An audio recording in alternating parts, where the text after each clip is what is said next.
Hello, Internet. Welcome to a new age of Wednesday cereal, I'm sure. Um, Before I get started, I just want to note Untold is gone if you missed that, so I'm probably going to be spending more time here. Hopefully, a little more Never Stay Dead, and I have a couple other irons in the fire, we'll see, but I'm not planning on doing anything as laborious as Untold, at least for a while. I kind of want to keep it light and fun. And in that vein, it's been a while, but I have worked my way through most of X Factor. I've worked my way through X Factor 68. Technically, there's a few more issues, which is part of the Muir Island saga, which I'm very excited to get to because that's effectively the end of the Chris Claremont run. I know there's like a few hanger issues of X-Men did before he's like, "Peace out, I just made $1 million," or whatever else happened there. You can read those articles somewhere from someone who cares. I think this is interesting though, because these issues are done by Claremont and Willis Portacio, whereas the bulk of X Factor was Louise Simonson with other artists throughout the way. And going through those, when it started out with her run on X Factor, I thought it was pretty interesting, as I thought her run on New Mutants was interesting, because it was like she was a really good improv partner with Claremont. She took the ball he was going with and ran with it without too many switch ups or anything. Like, took the idea. And what's doubly interesting is X Factor, it wasn't Claremont who started the ball, but I forget the other author. But that went south quickly, but she took that and took what was happening in the other X books and made X Factor kind of fit in its own way, because you still had to play off the fact that Cyclops was here and not with Madeline at the time, and there's a whole lot there. And it's not till years later that you get to Inferno where that comes to a head.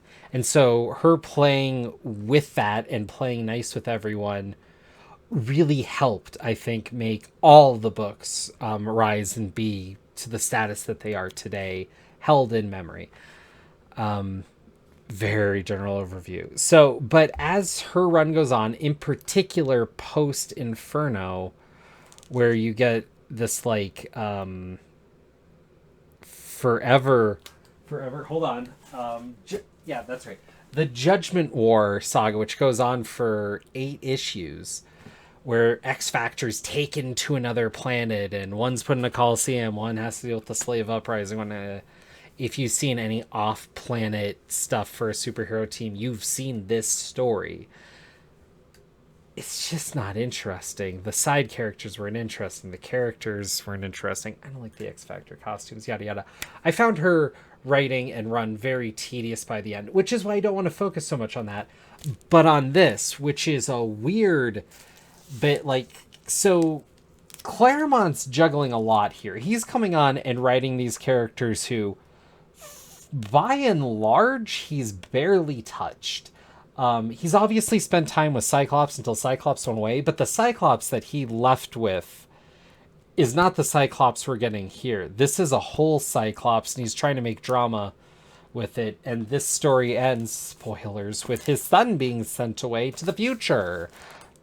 Cable, which we don't get that hook yet. I think Portacio has something in mind, though, because Cable's already in universe at this point, so it's a weird time thing.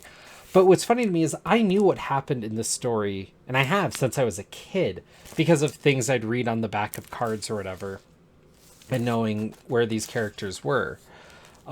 Normally, Claremont does a lot better job of juggling different characters'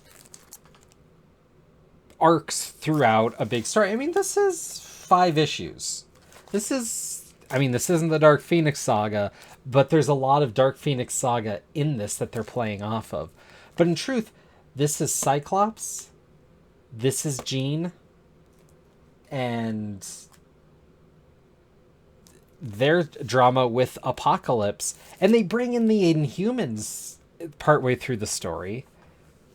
Why? There's too much going on, and Whilst Portacio draws much more compelling than a lot of the Marvel style artists we were getting before this. There's a big reason the art explosion happened, why those Image founders refreshed a lot of people's interest. I get that, but he's not the cleanest in storytelling. I think there's a reason Jim Lee was considered a notch above him, and even Todd McFarlane, because Portacio's and well, yeah, Partasio does well and above where we've been at, but compared to those two, which are now legends in the industry, Partasio's storytelling isn't as clean. And so there's so much going on in every panel, you lose focus.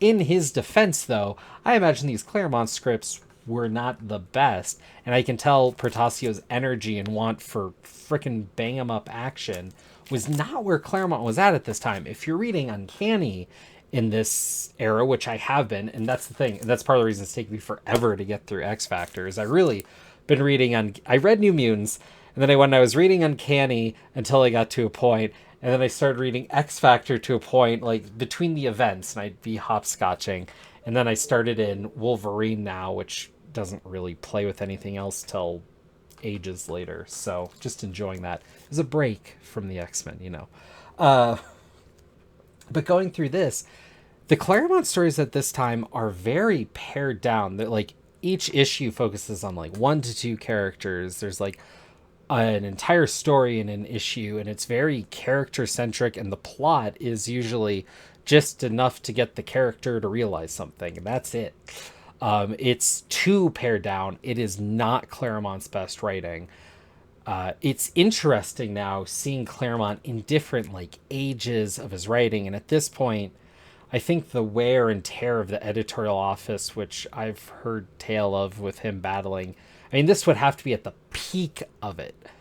I actually am betting right after X-Men 1, when he was actually getting out, it was actually probably softer than it was at this moment, which is just months before X-Men 1. But I mean, right after X-Men 1, what could they really say to him? What could they do? To date, it is still the best-selling single issue of a comic of all time. Like, and at that point, holy crap, there's a few other comics that came close, and I think they were believing that they were gonna sail above. But like, in that moment, what could they do? But at this moment, it wasn't quite there yet, and he was really pushing for this artistic angle, and it was clear that like something had to give, because Marvel was seeing the potential of these characters just in other people's hands even, and letting them be more like what people would expect from a superhero comic, more bang 'em up action. And we got it before he left. And this is an interesting comic, but it is essentially X Factor ship, which has been with them since the end of Apocalypse's first appearance, where Apocalypse gives it to them, which is like, that should have happened, but somewhere along the way, keep in mind, Apocalypse is in the background of X Factor, but doesn't like have a true fight with them until now, since his initial brawl with them. And the ship he gave them, that's, you're waiting for that heel churn, and then the ship gains sentience and is like, oh, Apocalypse is the bad man, I don't want him to control me anymore. And that's what we get in like the second issue here. The ship blows itself up. What? Okay, like it's kind of interesting because it's played so straight when you're expecting something, but it was seeded earlier that Apocalypse had lost control of the ship, so clearly they were planning what I was thinking. And then eventually one of the writers is like, that's so obvious, we have to do something else. They actually, I think, found it more interesting to play it straight and then do something else where the ship was still a problem anyways, which was more compelling on a plot side. But essentially you're also making this giant ship a character that is only really a character in the moment it kills itself, which is weird. I don't think you could do that anymore. I don't know. And through this, I mean, we have moments with Angel and Iceman, and then Beast gets a bit because he's the genius, so he has to talk to the ship. But once that's done, these guys are in the background, but they don't really matter. And that's really interesting because I'm trying to think. I don't think Claremont ever really had a big moment with like Iceman. You know, there's just certain characters that he actually didn't play with, which is fascinating given the scope of his run. And there's a good chance I'm forgetting something, but yeah, I just thought it was interesting. And so I'm sorry. The reason I brought all this up is to say like, so this ends with Nate going off and Cyclops being all sad because after being a terrible father for every moment of what was then like, God, I forget.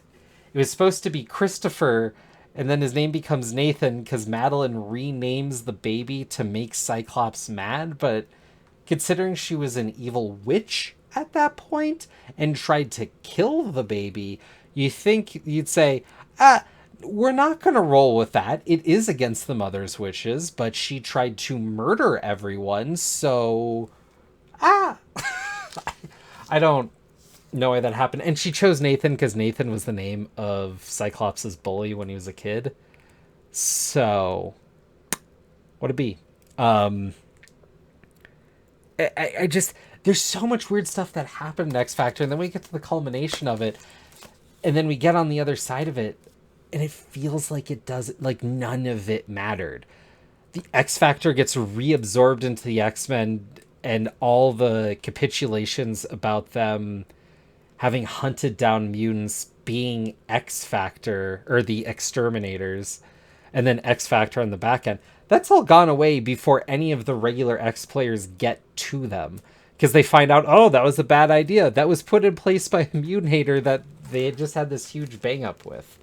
That was the biggest X event to that point, was taking care of Cameron Hodge, who became this amorphous blobby thing as opposed to a man in the suit. It's such a weird run because supposedly there's all this big stuff in it. You know, Nathan's origin, Apocalypse's origin, like beyond the return of Jean Grey, like her presence in comics, and then what's happening with Beast and Angel and Iceman since they're past the Champions and Defenders stage, and Avengers in Beast case, and you get to the end of this and it's friggin' 68 issues plus a couple things here and there, and you just move on to the next, and it's what a letdown.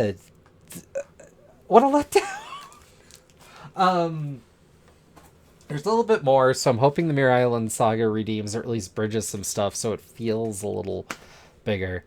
But also, I mean, this really, for me, cements the idea that X Factor is supposed to be like, you know, Madrox, Strong Guy, maybe Havoc, Polaris, you know, Wolfspade, those characters. That's X Factor to me, which was the majority of it.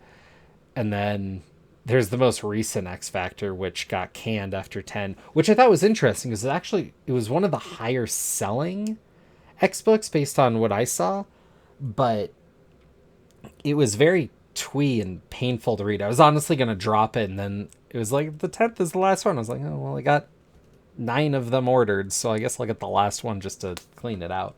But I am so glad that one finished in the most recent X stuff. So, I don't know. I've been blabbing long enough. X Factor's there. I might talk about Mirror Island. I might not. It depends if there's anything worth talking about. And then I'm thinking I'm going to want to talk some Wolverine because I've been going through a lot of Wolverine and really enjoying it. Which is weird because I used to not like Wolverine much at all, but I'm getting not what I thought of as Wolverine in the Wolverine comic, which is really exciting, actually. So, yeah.